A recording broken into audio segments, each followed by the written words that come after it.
আসসালামু আলাইকুম সকলকে। আশা করি আপনারা সকলেই ভালো আছেন, সুস্থ আছেন। Welcome back to my channel Naomi's creative hub. তো আজকে আমি তৈরি করে দেখাবো খুব সহজ উপায়ে টক দই।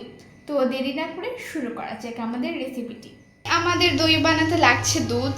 এখানে আমি দুধটা সরাসরি একটি কড়াইয়ে নিয়ে নিয়েছি। এখানে আমি নিয়েছি 1/2 লিটার দুধ। এই দুধটা আমরা খুবই ভালোভাবে ফুটিয়ে নিব এবং জালটা থাকবে মিডিয়াম। যতক্ষণে দুধ ফুটছে ততক্ষণ আমরা আগের দই মানে এটা টক দই নিয়েছি, এটা ভালোভাবে ফেটিয়ে নিব। এই তো আমার দুধটা ফুটানো হয়ে গিয়েছে আর এবং আমার 10 মিনিট লেগেছে দুধটা ফুটাতে।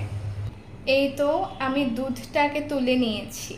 এবার আমরা কিছুটা ঠান্ডা করে নেব। ঠান্ডাটা এমনভাবে করতে হবে যেন আমরা আমাদের একটা আঙুল চুবিয়ে যেন রাখতে পারে সেরকম ঠান্ডা করতে হবে। দই বানাতে হলে কিন্তু দুধ একদম বেশি ঠান্ডা করা যাবে না। এই তো আমি আঙুল চুবিয়ে দেখে নিচ্ছি যে দুধটা ঠিকমতো ঠান্ডা হয়ে গিয়েছে কিনা। এবার আমরা ফেটিয়ে রাখা যে টক দইটা সেটা আমরা দুধের মধ্যে দিয়ে দেব।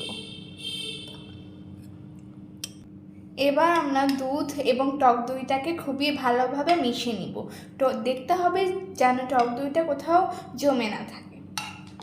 এবার আমি টক দইটা পাতার জন্য এরকম ছোট একটি আইসক্রিমের বক্স নিয়েছি। আপনারা চাইলে কাচের কোনো বোলে কিংবা অন্য কোনো বক্সেও বানাতে পারেন।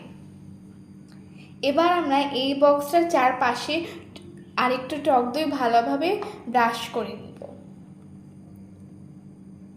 এই তো আমরা টক দইটাকে ভালোভাবে ব্রাশ করে নিয়েছি বক্সের আশেপাশে। এবার আমরা দুধটাকে ঢেলে দিই। এই তো ঢালা হয়ে গেছে। এবার আমরা ঢাকনা দিব।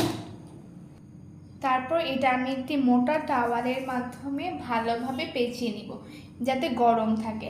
আর আমরা যখন টক দইটা পাতবো তখন কিন্তু অবশ্যই গরম জায়গায় রাখতে হবে, তাহলে কিন্তু টক দইটা পারফেক্ট হবে।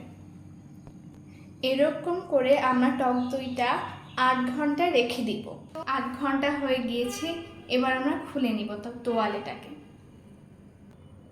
এই তো আমরা দেখতে পাচ্ছি আমাদের দইটা কত সুন্দরভাবে হয়েছে। এটা কিন্তু একদম দোকানের দইয়ের মতো হয়েছে। আমি যদি একটু তুলে দেখাতে চাই,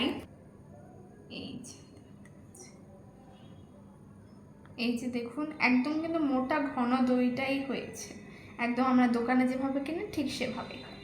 এই তো দইটি আমি তুলে নিয়েছি। আশা করি আপনাদের সকলেরই এই টক দই বানানোর রেসিপিটি ভালো লেগেছে। যদি ভালো লেগে থাকে তাহলে অবশ্যই আমার চ্যানেলকে লাইক, কমেন্ট এবং সাবস্ক্রাইব করে পাশেই থাকবেন। ধন্যবাদ। আসসালামু আলাইকুম সকলকে। আশা করি আপনারা সকলেই ভালো আছেন, সুস্থ আছেন। Welcome back to my channel Naomi's creative hub.